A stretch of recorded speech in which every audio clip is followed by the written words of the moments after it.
हाती मेरे साथीचा काळ, तुम्हाला आश्चर्य वाटेल. म्हणजे तुम्ही तोंडात बोट घालाल ऐकून. त्या काळामध्ये राजेश खन्नाला सोंड लावली आणि आमच्या खत्तर गल्लीमध्ये आणून ठेवला. म्हणजे तो गुरु शर्ट तसा, ती पॅन्ट अशी वर गेलेली दुमडलेली आणि सोंड. शेवटी तो सुद्धा त्याला कळल्यानंतर म्हणाला, अरे का रे, त्या देवाची विटंबना का करता, माझी लायकी तरी आहे का. एक माझ्या लहानपणी, मला वाटतं अजून आठवतं, 6 वर्षाचा होतो तेव्हा महात्मा गांधींना सोंड लावलेली एक गणपती मला आठवतो.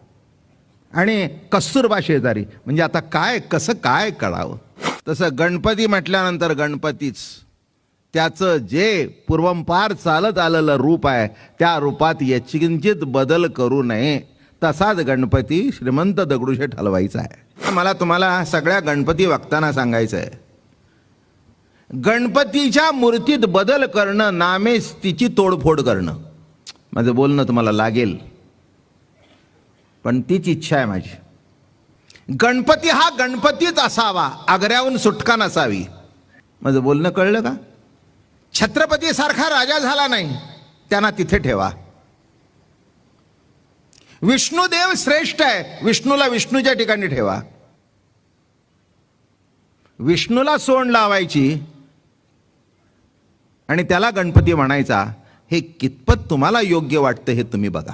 विचार करून बघा की ते रूप कसा, मोदक कसा, आशीर्वादाचा हात कसा, तो गणपती अतिशय सुंदर जो आहे, त्याला बघून सुद्धा माणसांना आनंद वाटला पाहिजे.